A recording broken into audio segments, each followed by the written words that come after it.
job. He was a tailor on Mayfair's Savile Row.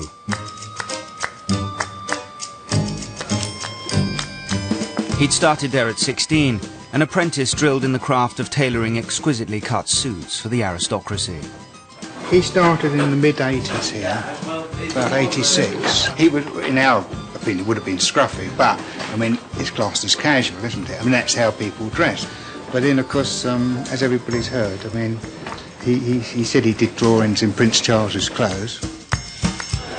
I'm in Savile Row, at the top of this old building, like, with a load of old tailors, and it's really boring. It just happens to be Prince Charles's jacket I was working on at the time.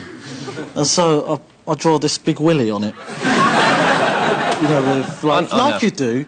This part of the jacket, Is there a date on that? inside here, is a canvas. So he said he drew obscene things on the canvas. So we got the jacket back, but when we looked inside, there was nothing there. But he mentioned it several times, but it wasn't true.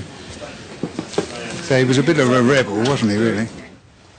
I knew I couldn't survive in a place like that for the rest of my life, cluttered in a small workshop, sitting on a bench, padding lapels. But I did have a passion, and I was good at it. I was good at tailoring a jacket. I was quick at learning, and quick at learning trousers. I wanted to learn everything.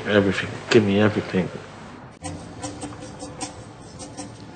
There's a little place over here where my brother, I don't know if you ever see, if you looked at my brother, a picture, he's got a chipped bone in his side here.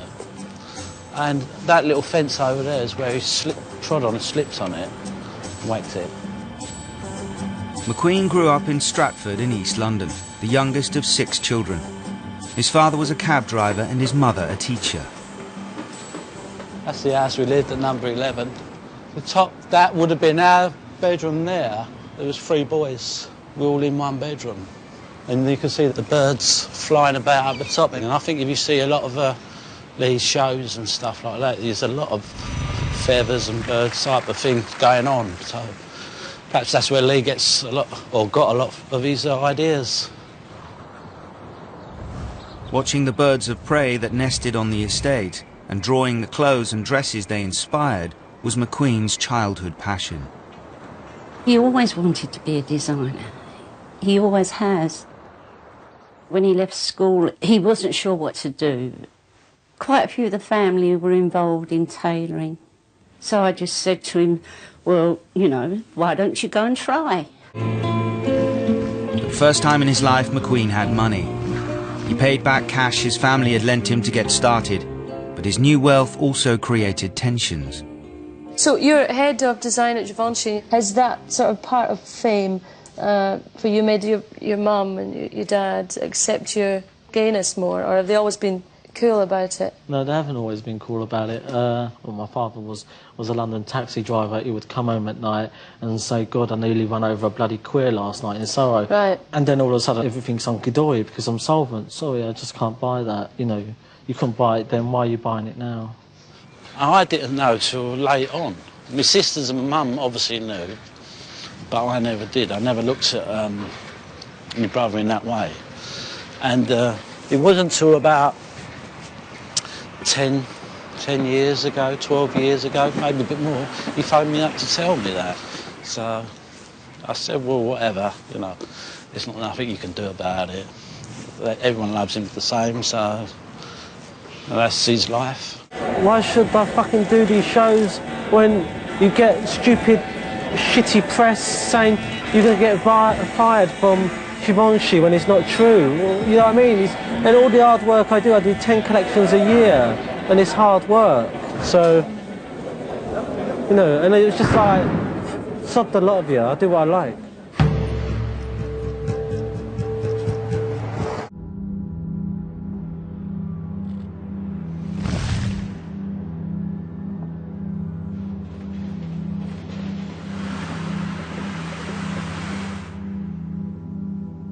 She'd been there all the way through everything that happened to him, all the sort of successes and all the things that were not successes. She'd never judged him in terms of who he was.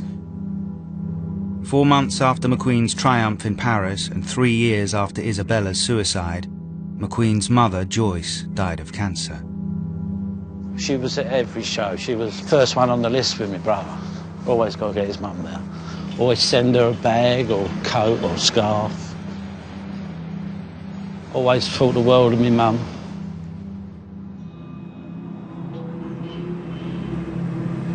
McQueen was living alone in Mayfair. In the week that followed, he retreated to his flat.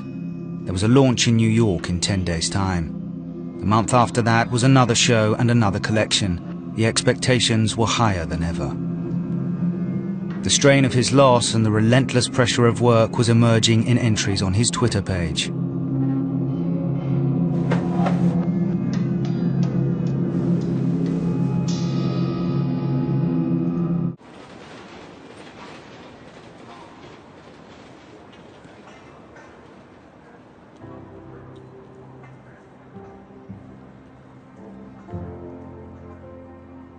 It was announced on television news. I saw it there, and I was really horrified.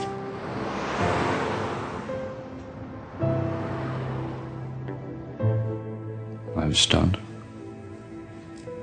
Still am surprised.